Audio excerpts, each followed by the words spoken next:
Welcome to my series, New Tool Tuesdays. If you're new to working with leather, you may not know what you need. Here are 12 basic tools I suggest that you have on deck to get yourself started. My channel is focused on fast fashion accessories, things you might find in luxury department stores or specialty boutiques. I follow current trends from designers like Chloe, Fendi, and Dior. In future videos, I will focus on just one tool, and I'll talk about those a little bit more in depth. There will also be demos and easy projects for you to try. My hope is that these tools will speed your workflow. If you love tools the way that I do, I promise you will have at least one aha moment where I demo something that will make your life so incredibly easy, you'll wonder how you got along without it for this long. I call these tools game changers, so I certainly hope that you will stay tuned. Buying tools can be expensive, but if you take care of your tools will take care of you. Frankly speaking, there's only ever been one thing that I've ever had to replace, and that's because I lent it to someone. Suffice to say, it did not come back the way that I gave it. Lesson learned: don't lend your tools out.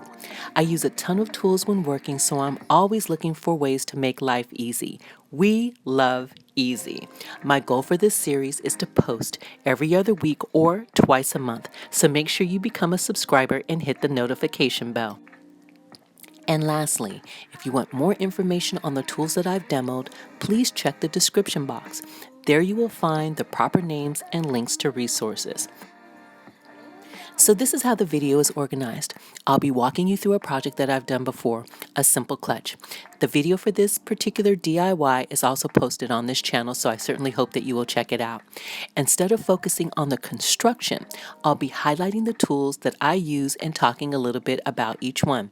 I think if you see the tools in action, it'll make more sense. Okay, party people, so let's get into it. First up, let me introduce you to my 12-man tool squad.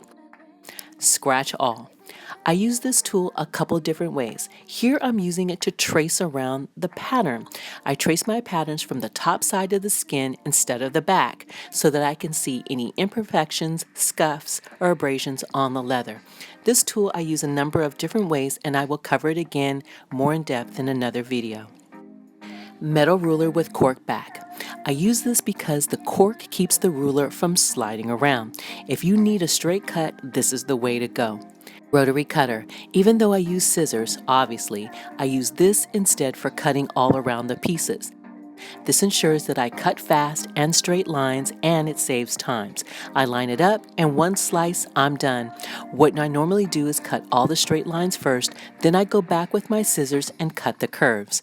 Blunt point leather shears. So remember how I said if you take care of your tools will take care of you? This is an important one. Use the right scissors for the right job. Yes, it's tempting to grab whatever's close, but I must ask you to avoid the temptation.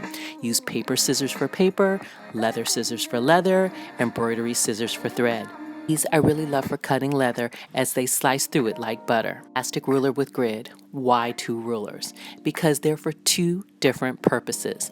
The metal one works really well when combined with the rotary cutter, but it's not a good matchup when you go rotary cutter to plastic. Listen, I've done it more than once, and I always live to regret it. The cutter ends up jumping up and nicks the plastic, and I'm always like, damn. I will spare you the graphic curse words, but I always regret it. So let my pain be your gain. Punch set or rotary punch. Both of these basically do the same things, but it depends on the project. If the depth of the hole that you're punching is no wider than the throat, then you can use the rotary. This particular set is a good one because it comes with a guide on the back that allows you to see how big the hole will be. If you get this, make sure you save the back paper. Rotary punch. Another great thing about this is that if you want to change the size of the holes, all you have to do is rotate it. Assorted binder clips. You will definitely need a few sizes of these. These are important to have since they replace straight pins when you need to hold two pieces of leather together. Grommets. For this project, I bought some grommets from Ohio Travel Bag. Now, the great thing about them is that they have excellent customer service and work really hard to make sure that you get what you need. They include all of the information about what you bought on the package, so if you need to reorder, you can do that easily. Also, once you have a customer profile set up, they keep all of your orders on file for future reference. In another video, I will cover the difference between eyelets and grommets, how to install, and a few easy projects you can try.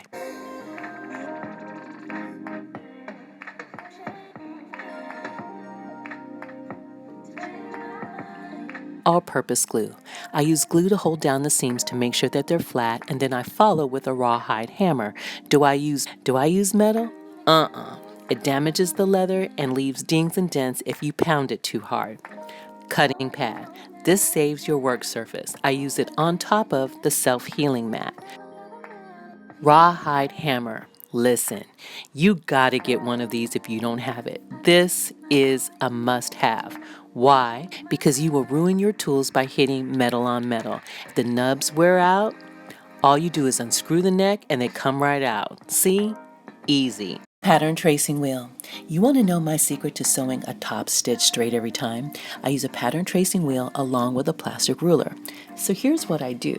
I trace a faint line, no carbon paper, then follow this when I stitch. You should be able to do this provided you can control your machine, so take your time. The key to getting great results: cut straight so you can sew straight. Curved embroidery scissors. I use these when cutting threads. They allow me to get extra close to the surface of the leather, almost flush. And because I sew with nylon thread, I'm able to burn it slightly and it shrivels up.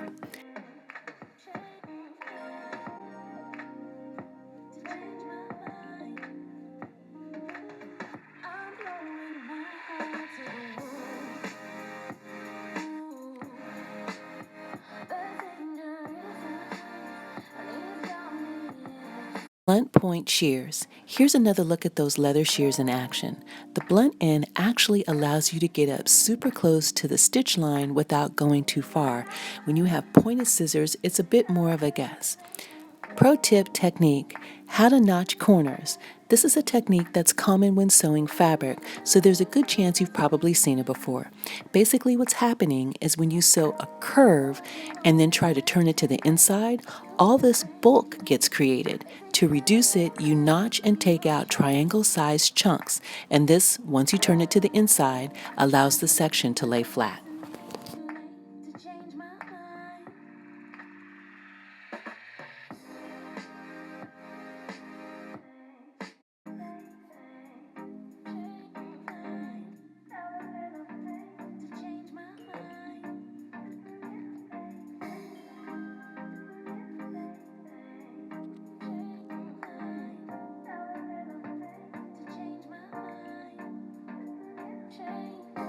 And that, party people, is my squad of 12.